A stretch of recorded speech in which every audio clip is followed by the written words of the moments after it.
रोहित हमारे सहयोगी हमारे साथ जुड़े हुए हैं। रोहित, अब सीधे आपके पास आते हुए, कुल मिलाकर राहें तो अब जुदा हो गई हैं आरजेडी और जेडीयू की, ये बताने की जरूरत नहीं है, लेकिन अब जुबानी हमले किस तरह से तेज हो चले हैं नीरज कुमार और शिवानंद तिवारी के इन बयानों से समझा जा सकता है।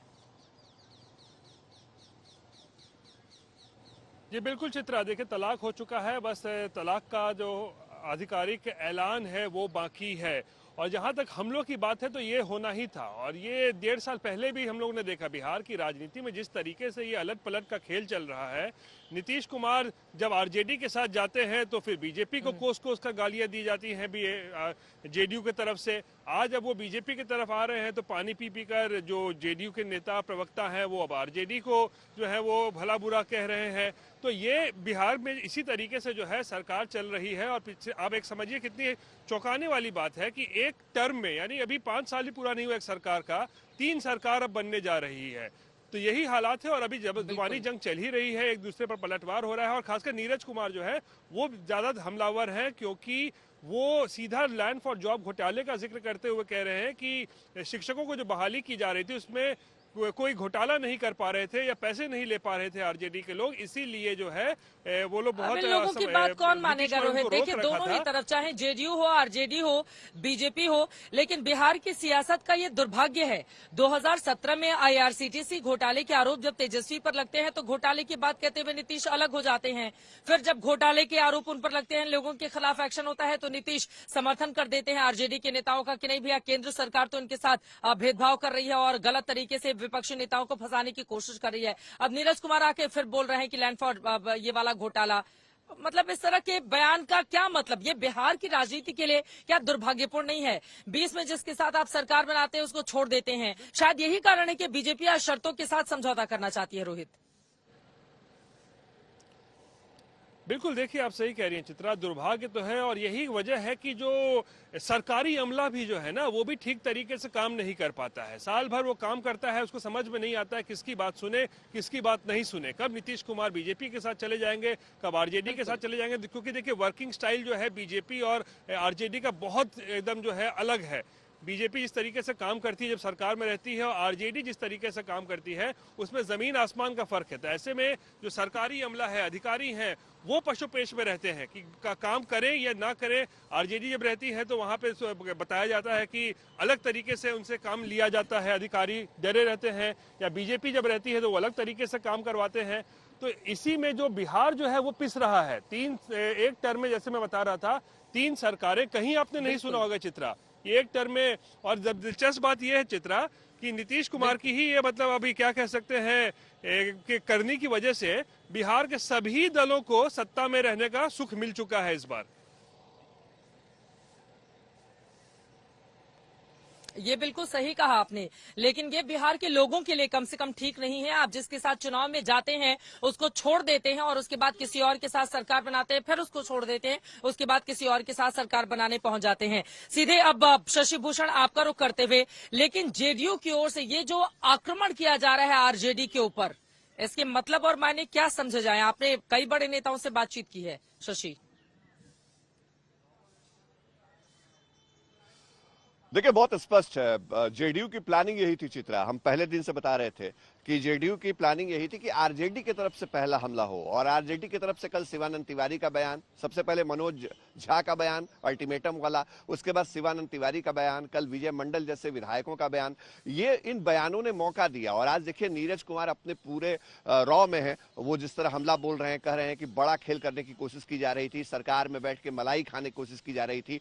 और जो अब तक बातें होती रही चित्रा कि लालू यादव क्या इतनी आसानी से नीतीश कुमार को निकल जाने देंगे महागठबंधन से। हम आपको जहां से जोड़ रहे हैं दर्शकों को, देखिए ये 10 सर्कुलर रोड आवास है, मुख्यमंत्री आवास राजभवन से कुछ ही दूरी पर, और ये गवाह रहा है तमाम राजनीतिक हलचलों का। लेकिन आज जो यहाँ सन्नाटा सुबह दिख रहा है, जिस तरह से खालीपन पसरा हुआ है, वो कहीं ना कहीं संकेत है इस बात का कि आरजेडी ने मान लिया है कि अब नीतीश जो है वो बहुत आगे निकल गए हैं और जो हलचल है वो लगातार यहाँ रहती थी। दूसरी तरफ दिखाते हैं आपको दर्शकों को, ये जो सामने का इलाका है, अपने सहयोगी कैमरा पर्सन से कहेंगे कि वो दिखाएं। ये सर्कुलर रोड है।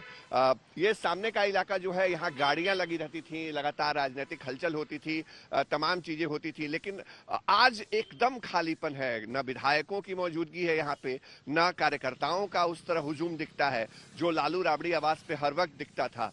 और आज ये खालीपन कहीं ना कहीं बता रहा है कि अब आरजेडी जो है वो शायद सत्ता से दूर चली गई है। आरजेडी जो है वो ये मान चुकी है कि वो सरकार में अब नहीं है, और कार्यकर्ताओं ने मान लिया है। ठीक है, नेता मान ले तो समझ में आती है बात, कार्यकर्ताओं का बॉडी लैंग्वेज जो है बहुत मायने रखता है। और यहाँ सर्कुलर रोड, 10 सर्कुलर रोड पे जो हालात हैं वो एक बड़ा संकेत है कि अब नीतीश कुमार की राजनीतिक राह का इल्म सबको हो गया है। चित्रा, ये तो सही बात है, लेकिन नीतीश कुमार को भी इस बारे में सोचना होगा कि आखिर उनकी ये कौन सी पॉलिटिक्स है कि बार बार कभी इधर कभी उधर वाली पॉलिटिक्स वो करते हैं। जिस बीजेपी को हराने के लिए 10 दिन पहले तक वो इतना दम भरा करते थे, कस्में वायदे किया करते थे, उसी बीजेपी के साथ आज की तारीख में सरकार बनाने जा रहे हैं। संयोजक नहीं बनाया गया, कांग्रेस से नाराज हो गए। आरजेडी के लोग बात नहीं मान रहे हैं तो आरजेडी से नाराज हो गए। जिस बीजेपी के साथ चुनाव लड़कर 2020 में मुझे अच्छी तरह से याद है, उस समय मुकाबला 2 पार्टियों के बीच ही, आप जहां जहां जाइए बीजेपी और आरजेडी का ही लोग नाम लेते थे और दोनों के बीच कड़ा और बड़ा मुकाबला था। जेडीयू का और मुख्यमंत्री खुद नीतीश कुमार का नाम लेवा बहुत कम लोग मिलते थे। जिस बीजेपी के साथ मिलकर सरकार बनाई उसको छोड़ देते हैं, उसके बाद आरजेडी का दामन थाम लेते हैं। हिमांशु, अब सीधे आपके पास आते हुए, जैसा कि आपने कहा कि बीजेपी दूध की जली हुई है, इसीलिए छाछ भी फूक फूक कर पी रही है।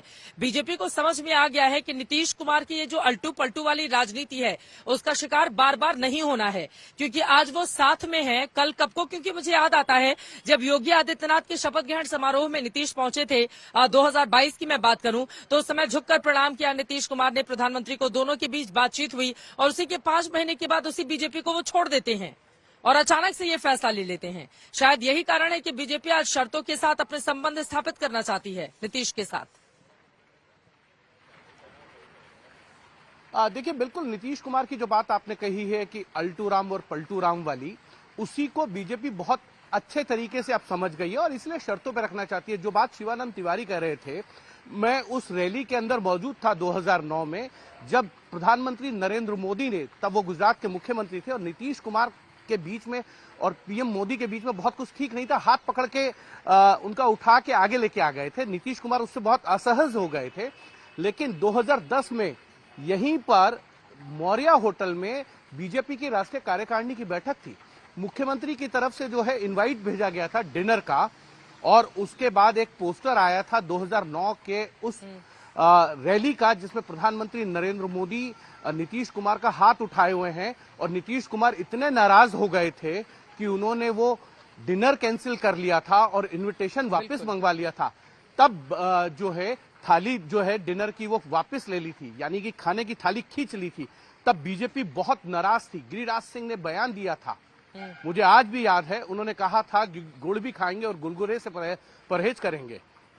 और उसके बाद भारतीय जनता पार्टी पूरी तरीके से असहज हो गई थी नीतीश कुमार को लेकर, और गांधी मैदान पर एक रैली थी कार्यकारिणी के बाद, और लाल कृष्ण आडवाणी ने कहा था हाथ मिलाने से जो है वो स्नेह बढ़ता है, दूरियां नहीं बढ़नी चाहिए। नीतीश कुमार को मैसेज दिया था, और इसीलिए आज भारतीय जनता पार्टी को लगता है कि उनका अपर हैंड है, उनका हाथ ऊपर है, और आज जो है ऊंट पहाड़ के नीचे आया है, तो क्यों ना अपनी बातों पर और अपनी शर्तों पर उनको मनाया जाए। मनाया तो जाए, लेकिन बीजेपी को भी पता है कि बिन नीतीश सब सून, बिना नीतीश के न 2024 की राजनीति में 40 सीटों पर उस तरह का दांव ठोका जा सकता है, न उसके बाद अगले साल होने वाले विधानसभा चुनाव पर, क्योंकि कोई बड़ा चेहरा नीतीश के मुकाबले बीजेपी खड़ा नहीं कर पाई है। ये बात भी बिल्कुल सच है।